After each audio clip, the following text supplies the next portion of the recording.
Thanks everyone for joining in. Want to welcome everyone to Curl SASK's first SGI Drive for Gold webinar of the new season, the 2021-2022 season. So yeah, really appreciate you spending a little bit of time. We're going to have a few of these kind of monthly again going forward. So looking forward to everyone staying tuned, and should be some kind of fun and some different topics, and we'll have some fun with it again as we go through into the new year, and hopefully learn a little bit as we go as well. So just a little bit of housekeeping for everyone. It's been a little bit since we've done this, so I got to remember the housekeeping tidbits here. Basically, I think we'll keep it to this is being recorded, so if you have any difficulty, if anyone loses connection, or if you know someone else that may want to kind of tune in or listen to that, just feel free to let me know, and we can definitely get you a copy of that. The other thing too is feel free to use the chat to ask any questions throughout, and hopefully, you know, we've got some good questions kind of for our panelists here loaded up, and so hopefully that'll answer a lot of the things that may be burning or that you may be thinking about. But if there are any questions, feel free to type it into the chat, and we'll try and get to that at the end for sure.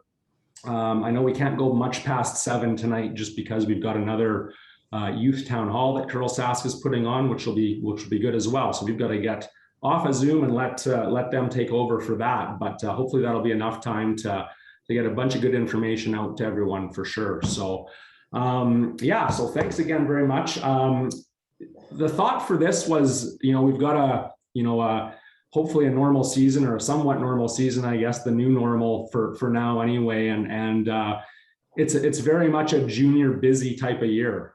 There's lots going on. There's lots packed into a time frame, which is great. You know, and that's whether that be, you know, U20 stuff or U18 stuff, or SASK Winter Games stuff, Winter Games in your respective provinces. So lots going on, lots of things happening. And so I kind of thought this would be a good opportunity to pull some people together that have had, you know, different experiences from a junior standpoint, and basically kind of, you know, hopefully give kind of just an information share on you know, just some different things, and you know, if there's one thing that we can kind of all pick up through the night or more, that'd be awesome for sure. So big thank you for you know, the people that have kind of come on as panelists tonight. Big thank you for your time and efforts with this. And I'm just going to go through, we'll kind of just have you guys just give a little brief introduction kind of yourself from a you know, junior standpoint, maybe what you've done or accomplished, some recent, some, you know, a little further in the past from a junior standpoint, and maybe just a little update on what you're doing now with respect to curling, if playing, coaching, what have you as well. And we'll get started that way. So we'll start with Dean. Dean Kleiter's joining us tonight. All right, thanks, Pat. First of all, I want to thank Glenn for sporting the Saskatchewan Roughriders uni there, and for Laurie Burrows sporting his natural hair color. Good to see you there, Laurie.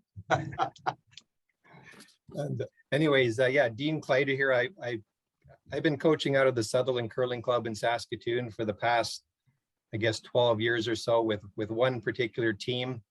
And then I also coach a girls team currently. We've been to a few nationals over the years with quite a bit of success, and just happy to share a bit of what maybe we've done, and have some of those guys on too, and hopefully can allow others to enjoy the success we've been able to. So good stuff. And Dean's being modest. He's also had a couple close calls in men's in his own playing career, you know, getting to the Brier and whatnot too, which back when that was the case was a really big deal in and of itself. So he's being a little modest from the playing standpoint as well. Next we have John Matter. Hey everybody, thanks Pat, thanks Dino. I really never curled until Dean wrangled my son into curling with him. So that's how my curling career started. Managed the team with Dean for the last 10, 11, 12 years. And I'm now curling up the Sutherland Curling Club on Thursday nights. So that's an added bonus. But yeah, hope to help anybody with questions and whatever they need tonight. Right on. Thanks, John. Next, Matthieu Taillon. Hi guys, I'm Matthieu Taillon. I'm the lead on the Team Ryland Kleiter team out of the Sutherland Curling Club.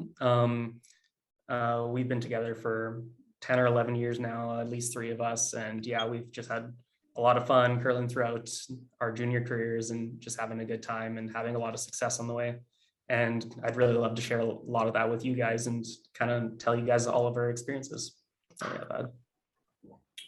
Good stuff. Thanks, Matt. Next, Sara England. Hi, everyone. I'm Sarah.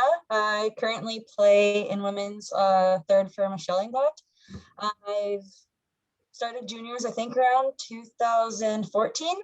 Had a few years of successes there, which was great. And I'm excited to share what I learned and have taken with me from my 3 runs at junior nationals with you guys tonight.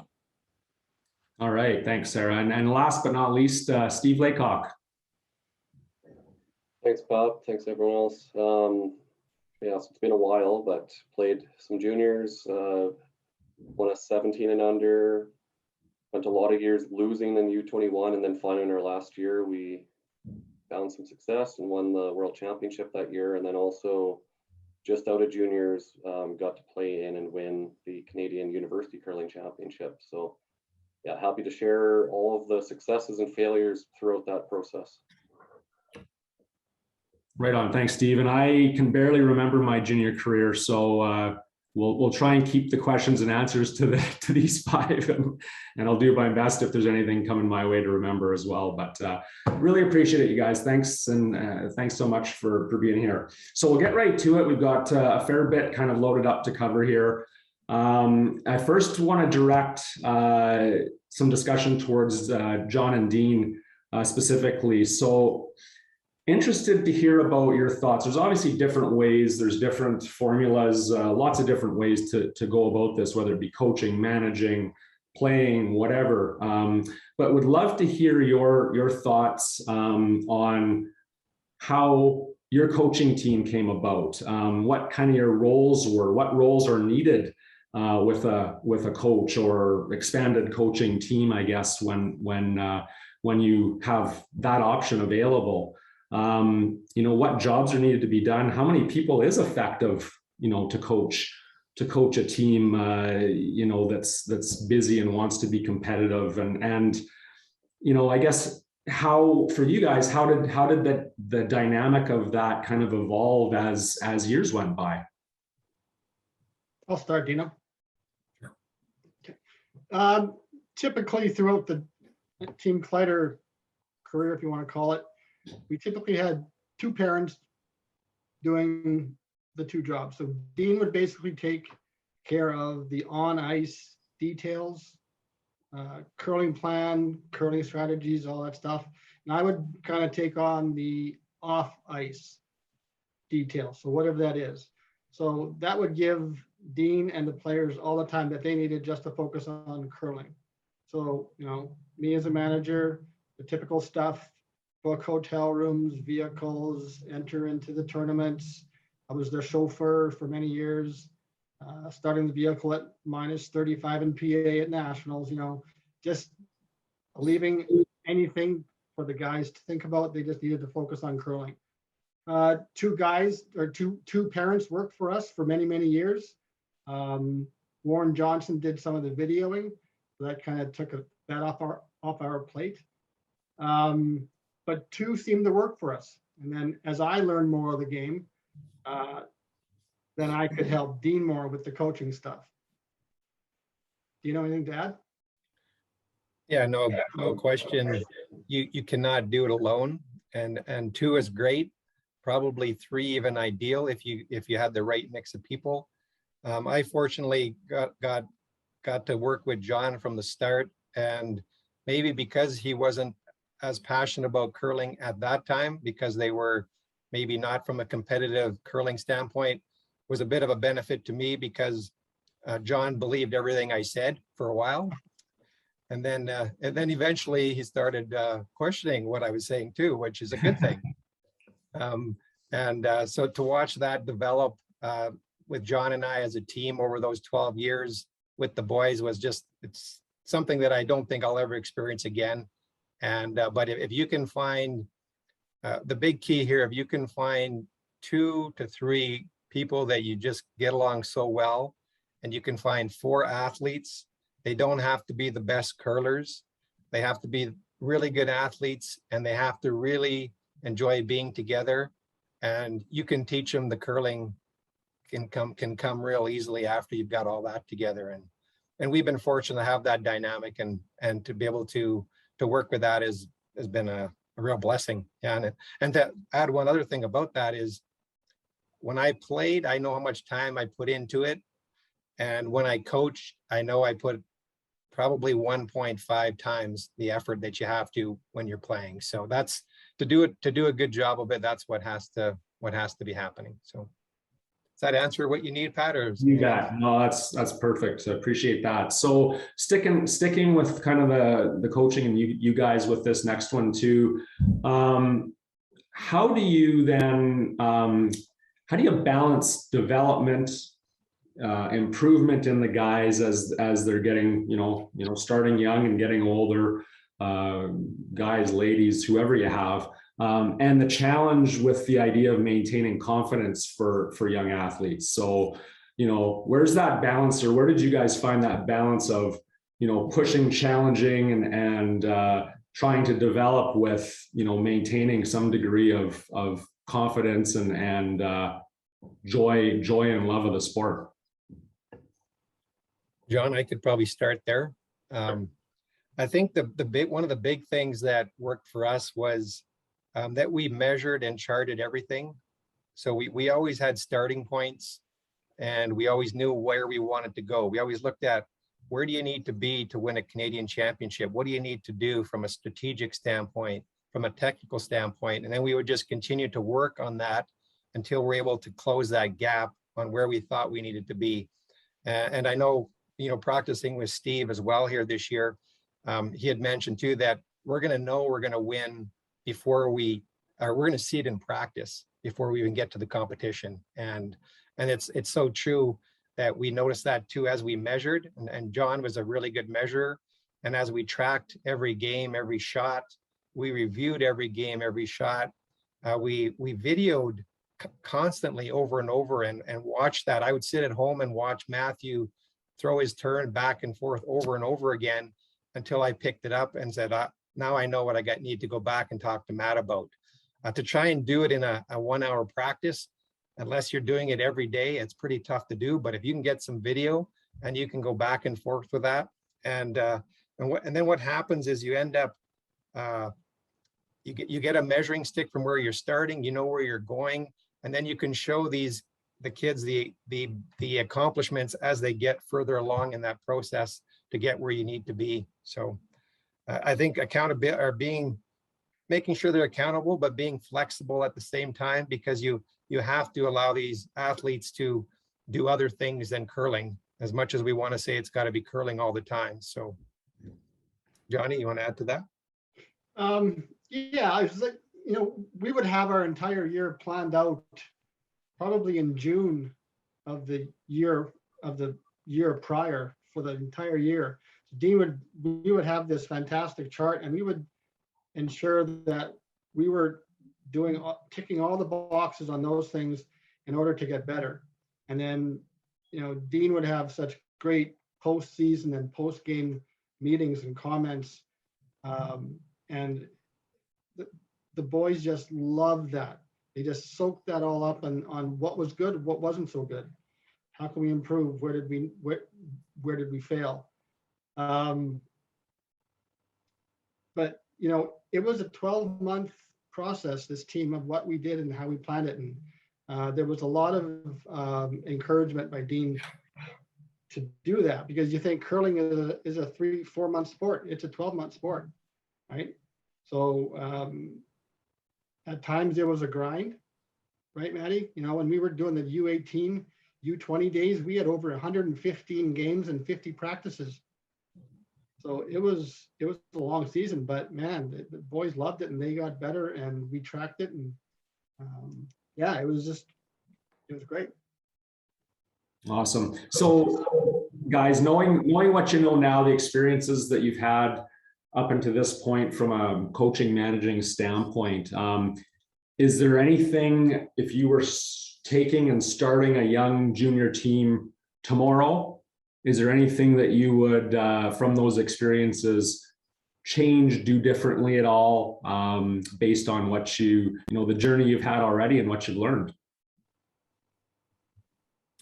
I think I could add a few comments. There's been a lot that we've learned, obviously, that we could have maybe started earlier.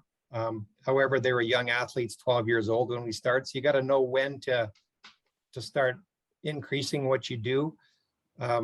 But I think by making sure you have that annual plan, and I know John mentioned June 1st, but really May 1st of a start date, and have everything done by the end of June, because holiday season kicks in and then your uniforms arrive and you're ready to go. So being really organized with that, I think is really crucial. And then having open and honest communication with everybody on your team. And if it's a young team, parents as well, let them know who's making the last call. You need to have somebody make that last call.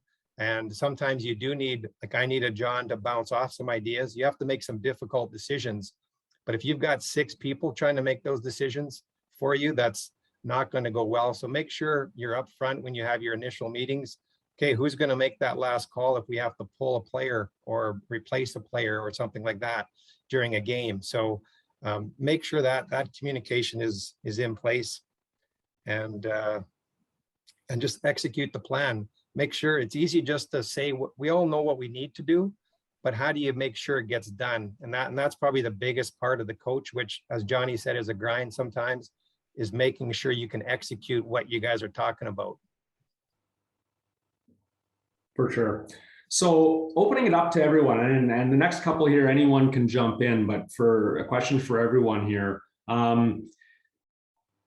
in your opinions, at what point with younger teams, junior teams, even U18 teams, and obviously the age will be dependent on the answer for this for sure, but at what point do we want to start passing on some of the logistics of the team, the management of the team, off ice duties? Obviously, I think everybody. I was going to ask John, if you're for hire, I know everybody could use someone to take care of those kind of details, as well as the planning on the on ice and so on. It's so important, right? But is there a point in time where part of this you see as a learning opportunity to have the kids, in essence, take on some of these responsibilities themselves?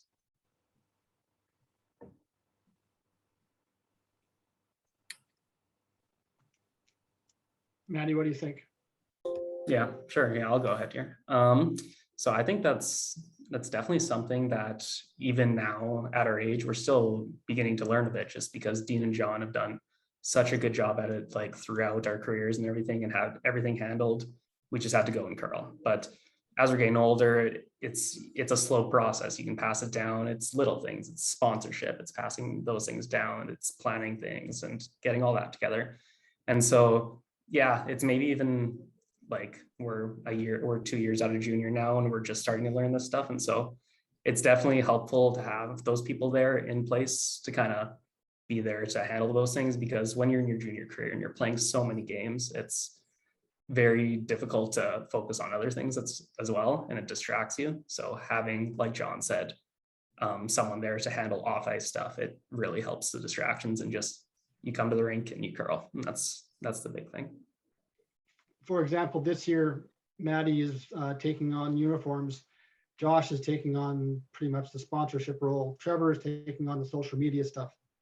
So we're trying to branch them out more and more.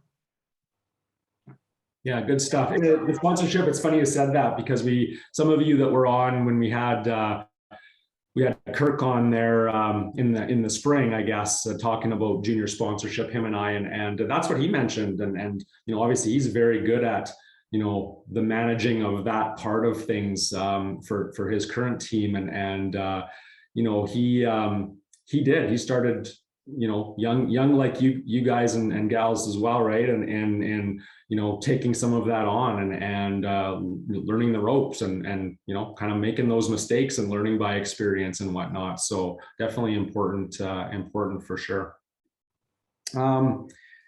Okay, same thing. So if you guys were, again, starting a competitive junior team, whether it be playing, certainly coaching as well, what points do you think are important, key points that you think are important to incorporate into, practice, into a schedule, for instance?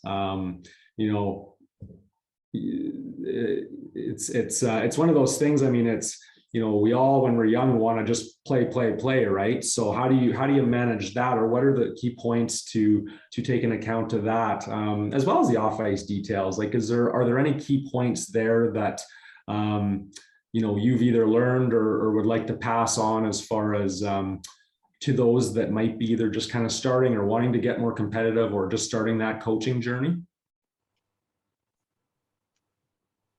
I could add sorry, go ahead, Steve. I think you were going to talk. Yeah, I was just going to kind of touch on a couple things. So one, to your point, Pat, about wanting to play. I remember I first moved to Saskatoon, and I think I ended up signing up for like 4 leagues the first year I came here, and then plus we're playing a bunch of weekends. And when you're playing 4 leagues, you're not going to be practicing, obviously. So I mean, my technical skills probably fell behind my learning as far as like seeing game situations. So definitely that balance of competing, and there's so much to play in, especially I think from my understanding, it's going to be a really busy season. There's like 2 sets of U21 provincials even this year. So making sure to build in that time to practice, because especially at a junior age, like you can't make up for that practice by playing, especially when you're thinking about the outcome of the shots during a game. So building that time where it's risk-free throwing and working on things, experimenting a little bit and figuring that out. I think that's really important at this stage. Yeah, so that would be a huge one, I think, is don't over-compete and don't overplay meaningless games. Like playing games is important, don't play meaningless games. And the other thing I think that I really found kind of later in career, and I wish I probably was consciously doing it without realizing it, but there's so much opportunity to watch curling nowadays. It's on TSN all the time, it's on Sportsnet all the time, but don't just sit there and just watch it. Like I found I did really immerse myself in like, okay, I'm almost visualizing myself having to throw that shot that person's about to throw and feeling that pressure they're feeling. It's almost like you're getting to practice when you're watching curling on TV by doing it that way. So that would definitely be a recommendation. And I find the people that watch a lot of curling tend to really understand the game well. The people that practice and compete and then completely shut their minds off of it, they just don't learn as quickly about all those situations that lead to victories. Yeah, really good points for sure. Sarah and Matthieu on this, because you two are obviously the most recent graduates of playing in juniors. So I want to get your thoughts, maybe any tips that you may have on the time to the challenge and the time to manage curling, competitive curling in a junior career with school, with work that's probably starting at the same point in time, and just life in general at that young age. What just kind of anything you can share with respect to what worked for you, or what that involves, what it takes. Again, I can't remember that, so that was before cell phones and all this other business, right? So yeah, just interested in your thoughts on that balance and how did you manage that? I will say, I think in my first earlier years of juniors, there was no balance, and that was the problem. When you get competitive, I think in juniors, you're competing to win, and you're going to do anything to win. And I found I not over curled or over practiced or anything like that, but I just couldn't switch off curling to go to work or to go to school. So I would say probably third year of juniors, even my last year juniors is really when I realized how to hone in on that flipping the switch and focus on what you're doing. And that's probably the hardest thing you can do mentally is you're in class, let's say Friday morning, but you're leaving at noon because you're playing that evening in Saskatoon or wherever it may be. But you have to focus on being present and wherever you are.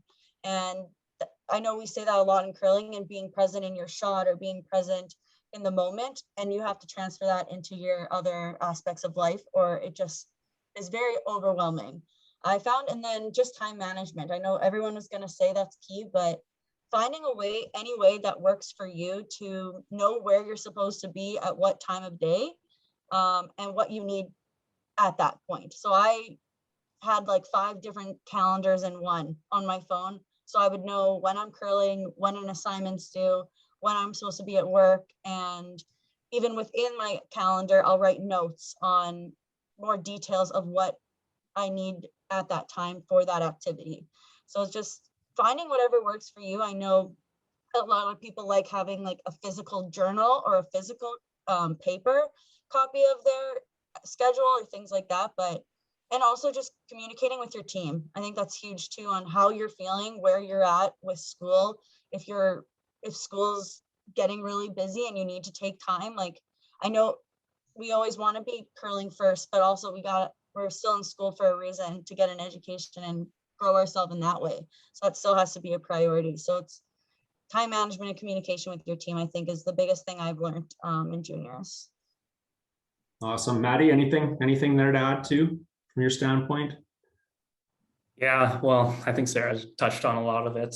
I know something Steve actually told me, or told all of us a few weeks back, is you don't realize how much time or free time you actually have until you kind of move on. You don't realize how much time you spend just kind of almost wasting. And so with being in school and maintaining like a busy curling career or a job or something like that, you really learn how to take advantage of that free time and know when that half an hour that you might go sit around and sit on your phone, that could be a time that you spend studying for your exam you have in 2 weeks or something like that. It's little things like that. Something I also learned, I was never good at studying on the roads on the weekends or anything like that. It just never worked for me at all. And so you learn really to prioritize your weekdays. Your weekdays are huge. I say I've been at school for the past like 12 hours. So kind of like that. But that's really how it is. Your weekdays are your big ones. Stay up late, do your school, focus on your job. That's really when you're going to make your money, make your time. And that's going to really help you out in like the long run when you have an exam that you're cramming for the night before or something like that. But Matt's Awesome. promoting to do that. Do not cram before an exam. No, don't.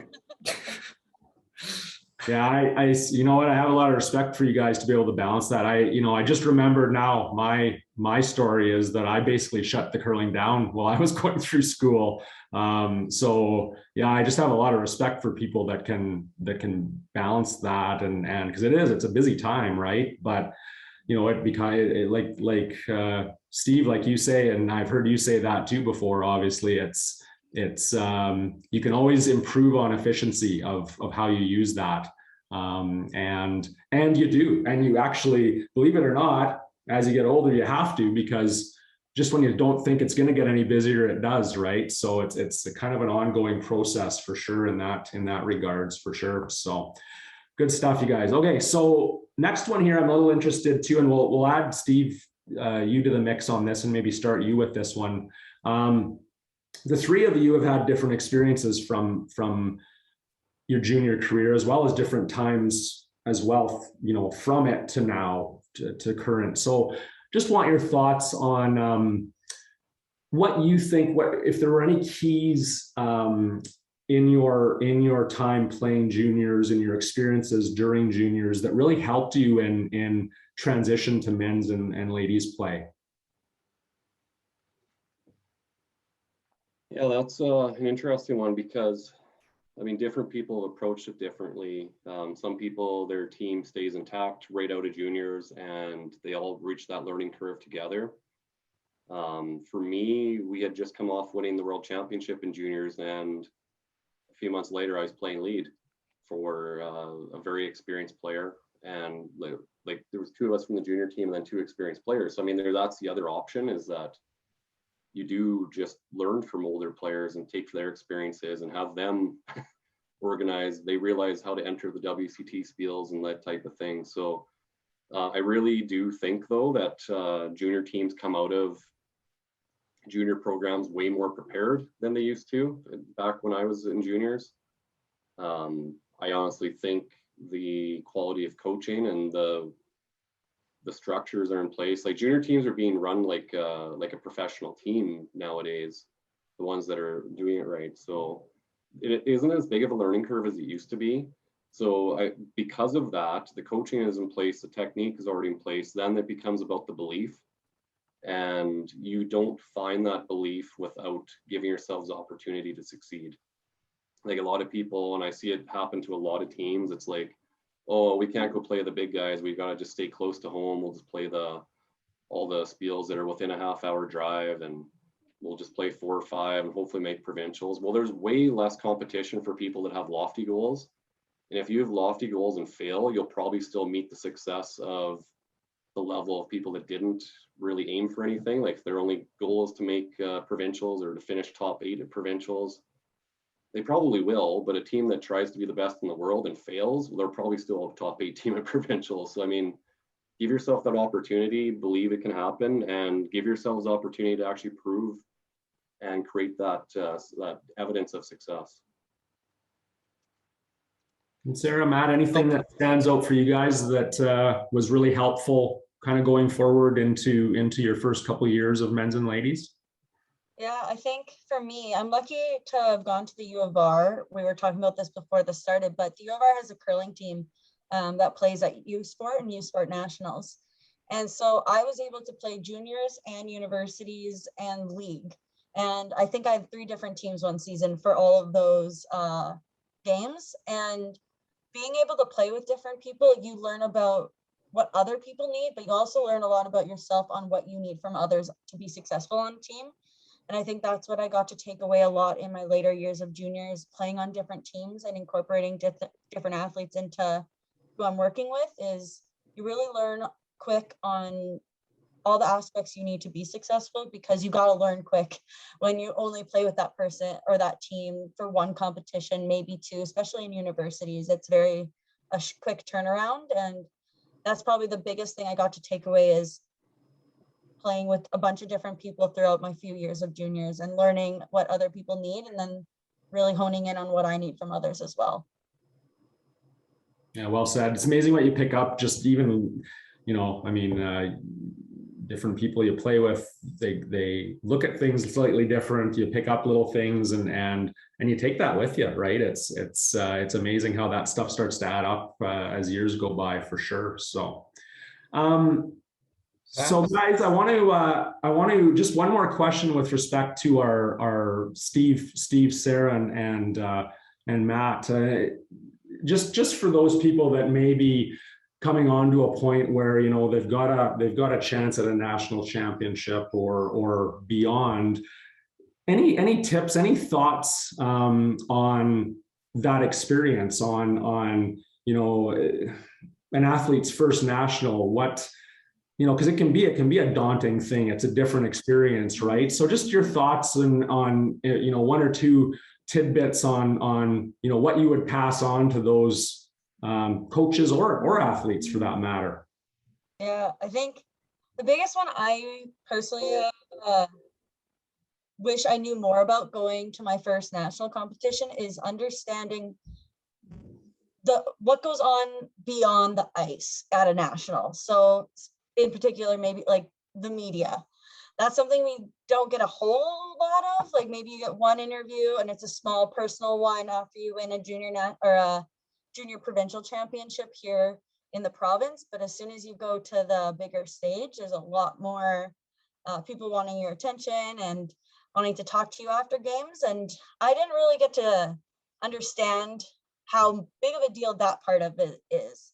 And so you kind of go in blind a little bit for your first one. So by my second one, I had to kind of figure out on what worked for me, because beyond everything, it's up to the athlete. And that's what I think I've learned, and I'll share, is it's up to you and what's comfortable with you and the time for you, because it's still your nationals at that time and you're still competing to win, and you're not there just to do interviews or just to take photos with certain people. So make sure to make time, make sure that you have time for those activities or the requests that could come out, but make sure that it's okay for you and not just saying yes to whatever comes around. Like, the ability to say no is still there. And that's probably the biggest thing I learned each year I went to juniors, is the ability to say no when it didn't work for me and my team. Anyone else? Yeah. Anything from a coaching standpoint, guys, or Steve, from your, because you've had all kinds of these experiences, right, too? So anything that comes to mind? Yeah, like a couple things do. I mean, one is there's a natural gravitation to, okay, we just won provincials and now we're going to nationals. So now it's the next stage, the bigger stage. And now to win at that stage, we need to do something completely different. You need to stick, like, very few people come back from a national saying, oh, we played like we did at provincials and didn't win. Like, usually it's, oh, I wish we would have played as good as we did at provincials and then we would have done really well at nationals. So don't throw everything out that caused you to be successful at provincials. Like, the more you actually stick to that routine and the more you can actually maintain that same level of performance, that's what's going to lead to success. And that and belief. The other thing, and a lot of you on this call probably would remember Barry Findell. And during nationals, every day the wake up call, it was, today's going to be a great day. And I was often doubting if it was going to be. But as soon as I got that wake up call from him and he would say that, I knew it actually was going to be. And I actually had belief, okay, yeah, we actually are going to win today. So that was just a tidbit for the coaches out there, like, just instilling that positivity and that positive mindset, I think makes a big difference, because all these athletes are going to have a lot of self-doubt when they're in that situation, no matter how good they were at provincials. All of a sudden they're going to nationals. They're not sure if they're going to go 2-9 or 11-1. Like, just giving them that reminder that you were good enough to get here and believe you can win. Yeah, I think for me too, and I'll just share that quickly and we'll move on, but different people are different too, right? And inherently there's a little more, or there can be, I guess, a little more pressure involved immediately as soon as you get to experience the privilege of going to a national championship. And so my thing would be, just make sure that your team athletes, or you as athletes on the call, just make sure you take little snippets, like kind of like you were saying, Sarah. Make sure you enjoy, really take in some things, and really slow down and kind of just enjoy those neat moments, right? You can get lost in the shuffle and lost in the pressure and lost looking ahead and forgetting why you really got there, and the fact that you love the sport and all the reasons that kind of got you there in the first place, right? So that would be my tidbit on that one for sure. So guys, and I'll go back to you, Dean, with this to start, and then open it up as well. Just comments on team dynamics. And again, we're talking younger teams, younger athletes. Any pointers on managing the dynamics, or what are the important factors with respect to a team's dynamics at these ages? Yeah, for sure. I think the big thing is having, when you've got a team that's cohesive and getting along well, you're always going to have some adversity that's going to create some dynamic to that team. And I think the best way to always nip that in the butt is to have an open dialogue and say what you mean, don't have a hidden agenda when you're saying something. And then probably what I've found most beneficial is having individual meetings as well. And we've had that, especially Matt, you can comment on some of our meetings we've had at the end of a season, right? And how good we all felt. It's almost like if you've gone to your performance review with your boss and you come out of there, hopefully feeling pretty good about how it went, but that's kind of the situation you get. And Matt can comment too, but we made a positional change after having those individual discussions, and everybody understood exactly where we're going And we were able to do that without, Matt, you can maybe clarify, but I don't think we've seen a bump on the road after we did that. And that wouldn't be easy to do with most teams. So Yeah. I think the open dialogue and honest communication is just the key to keeping the dynamics good. For sure. And yeah, with those individual meetings, the big thing is having a player coach meeting is great because it almost creates kind of like a medium or like a middle point of someone like you can go to if you have a problem, something like that. You can talk to them about it that you might not feel comfortable talking about in a 5-person team setting or something like that. It helps to get those things off your chest, and it really helps to open up. And Dean's so good at taking in input from 4 different people and putting it all together and making it in a way that's going to work for the team. And just in general, like those meetings definitely helped out a lot. And yeah, we haven't seen a bump in a position change for this entire season or entire last season. It's just kind of been nice and smooth, and it's worked out really well. Just a quick note that some coaches don't like those awkward moments. So the coaches need to ensure that they give the players that forum to discuss. And I think this is maybe a bit off topic, Pat, but I think it's also important. A lot of times in curling, the coach gets hired by the team, unfortunately. No other team is formed that way. Usually the coach forms it. We're here, sometimes the team takes over and fires the coach, right? And that happens too. But I think it's really important, and Kevin Martin would have said this years ago too, that the skip used to always be the captain that made all those tough decisions, and he would have wished that he had a coach that could have made all those decisions for him. And I think that's, as you guys coaches coming up, that make sure you got to take charge and you got to make those tough decisions. And then when you do that, it doesn't affect the team. They might not like you for a little while, but it doesn't affect the team, and they can continue to do what they do. So I'm just going to finish with that one, Pat, on that. For sure. And just to add to that, because I think I agree, it's so important to set that precedent of team first, and everything is for the benefit of the team, right? And is that just a matter of basically clarifying that at the start of a year or season or, junior career, if you will,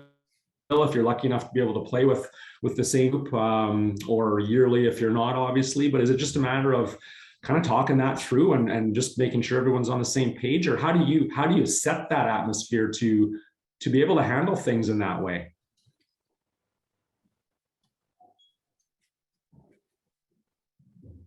I think, Sorry. well, Go ahead, Matt. yeah, kind of from my point of view, I think establishing almost like a positive, low criticism environment on your team is a big thing. Everything is just, it's not like, oh, you did this wrong. It's not about just criticizing. It's about encouragement. It's like, okay, we have this going on. How can we fix it? It's establishing an environment where you feel safe to say anything you'd like, and it's not going to be criticized or anything. It's just going to be smooth, and you're going to be able to talk about anything with anyone from your team. Yeah, we used to do, and we will again, but we used to do a outside the box, I guess, it was more of a mentorship that we ran through our high performance program, and it allowed athletes to kind of reach out to a select group that we had every year. The last couple of years, we kind of had the reigning national and or world champions, basically anyone, kind of from Canada in that sense. I reached out just before kind of COVID hit to Jacques Gauthier. He was kind of one of our last ones there. And it was interesting. He was talking about that in their run, and talking about that they made a huge change kind of in perception. And it was just as simple as, everyone kind of, not because they were doing necessarily anything wrong, but it was always about what everyone could do just that little bit better to have found success, whether it be with a certain shot or, whatever.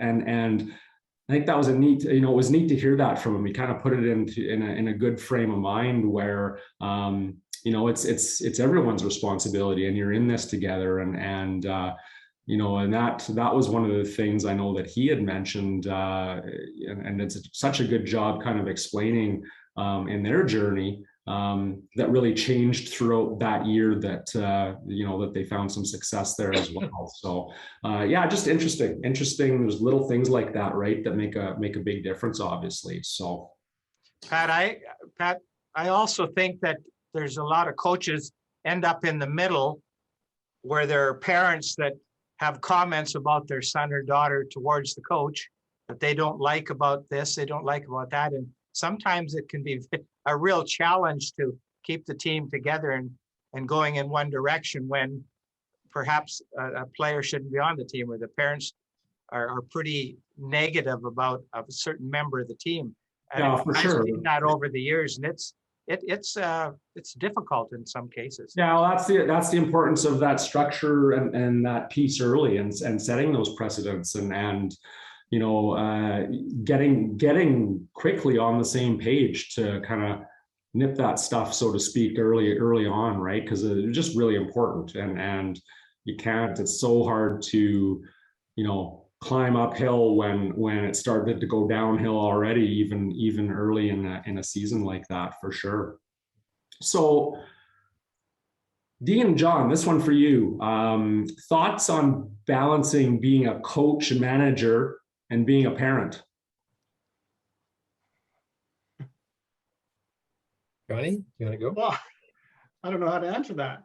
So I guess what I'm getting at there is, because some are, obviously, lots are parents in on teams that end up getting the coaching role or being a big part of development, right? Not everyone, but is that something you have to separate, or how do you manage that, I guess, or do you have to? Is it even an issue?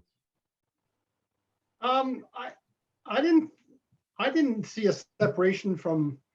To me, it was more like 6 good friends curling, 4 players, Dean and myself. Parent or no parent, our relationships with all the players and with Dean was so good that I didn't see much of a separation of parent to coach to. I don't know. Dean, what do you think?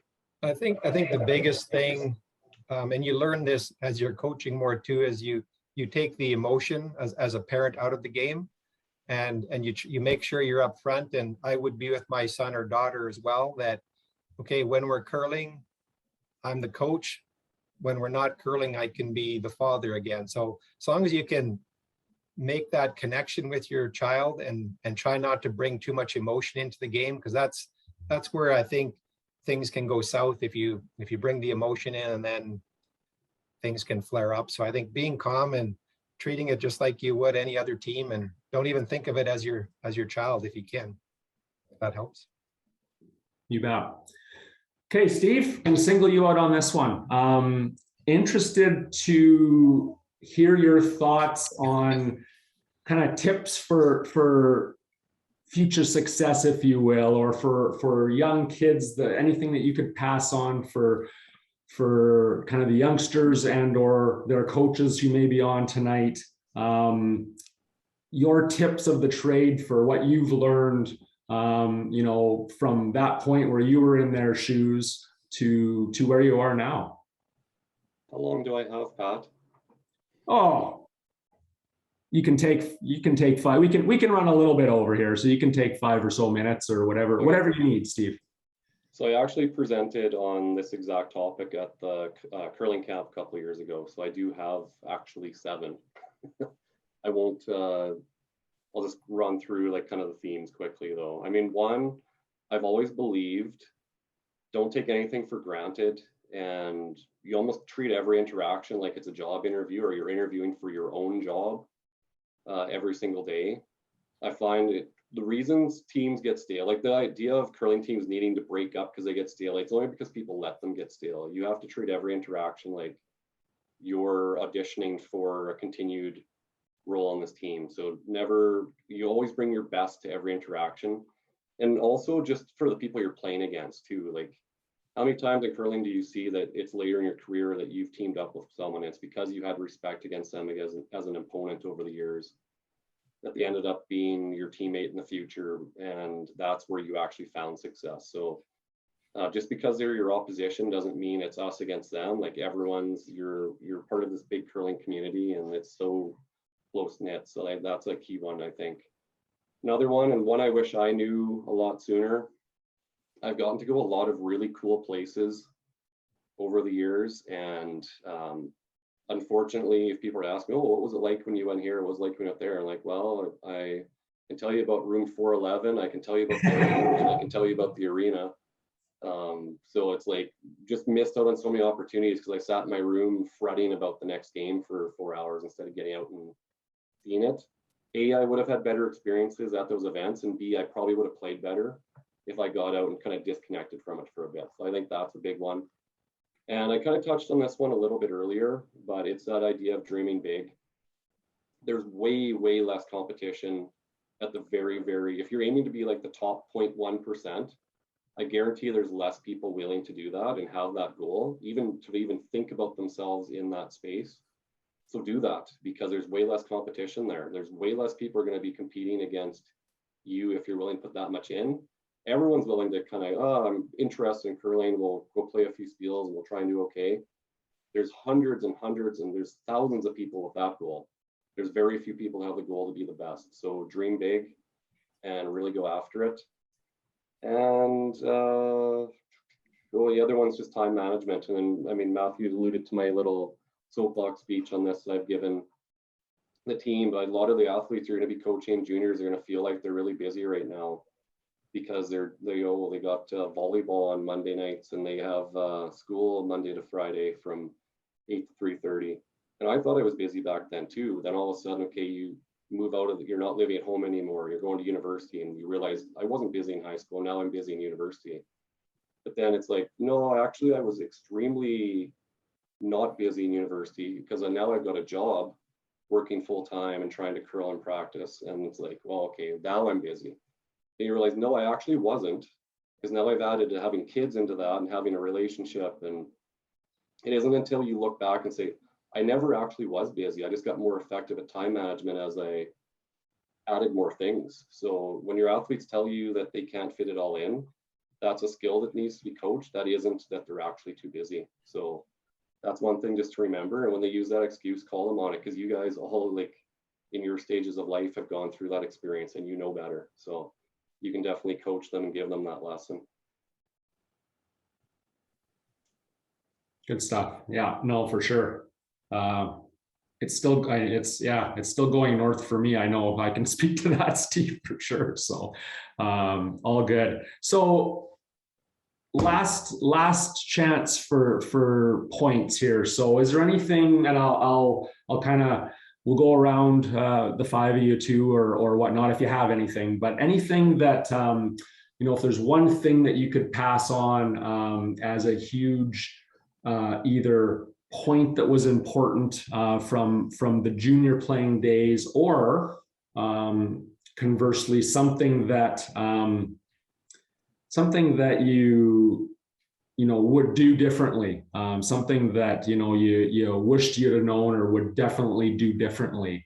Any one pointers on that from any of you with respect to the kind of the junior curling days, whether it be U18, U20, in that area? I think that you shouldn't be afraid to use all the resources that you have at your hands. For example, everybody should be in this Curl SASK high performance program. It's fantastic. It's absolutely fantastic. Early ice, you got Pat to help you with technical, Steve Laycock. You got two of the best throwers in the province here to help you. Sports psychologist, fitness, nutrition. Don't be afraid to use that. I think earlier in the U18, it wasn't really available at that time, but the HP program now I think is just fantastic. Don't be afraid to use those resources. And I think, John, that goes, we can extend that to other places as well, right? And I think something you said really reminded me of what a good point that is that, every province has resources. Curlers are really approachable, right? We're really lucky with the sport we play.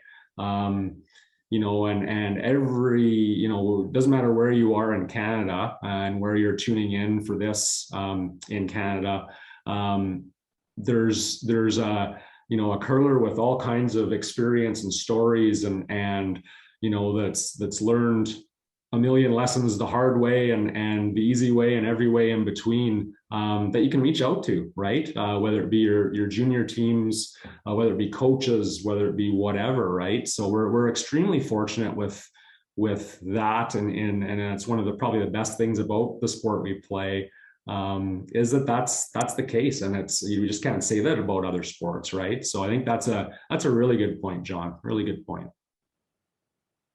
If I could add just a couple points, Pat, and that's one of the things that I think have been a game changer for our teams is having John or your assistant doing the curl coach recording of all the games, and allows us to really do a effective debrief after each game on strategy. Because I know all you coaches here, if you've coached for any length of time, you've sat behind the glass and watched your skip make a bad call and lose a championship game or a big game.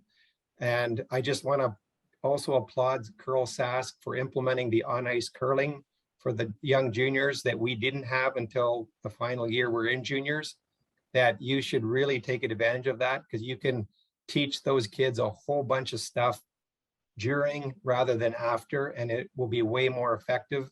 And these kids will just learn so much quicker. So congratulations again, Curl SASK. And the other point I'll make is that camps, hit up every camp you can possibly.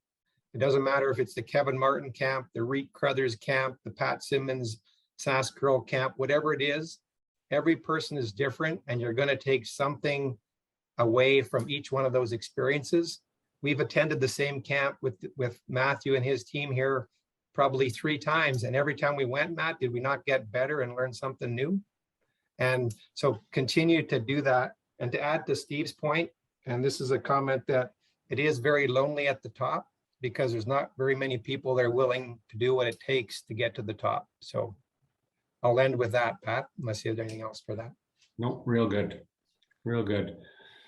Awesome, you guys. So we're gonna stop it there. I first of all just want to thank you all for doing this. I think it speaks volumes to the people you are, that you still have hands in the game and you're willing to just really chat like this, right? I mean, this is huge. This is what we should be doing and need to be doing, and awesome information, you guys. So thanks so much for coming on and sharing, and I hope everyone enjoyed and got a little something out of it. We've got to cut off here because we've got another town hall coming up right now. So if anyone does have any questions, or if you think of anything after the fact, send me an email, and I can touch base, and we can get that answered. So it doesn't have to be directed necessarily at me. I can forward these on, but we'll do it that way, just because we've got to reload for the next Zoom here coming up. But appreciate you guys. Thanks so much for the chat. We'll do this again. Thanks everyone for joining in, and we'll keep you posted on dates and times for the next webinar and what that's going to entail, and there'll be some fun things ahead. So yeah, hope to see you all on the ice. Take care, and we'll all chat again soon. It's great, Pat. You guys. Thanks for this.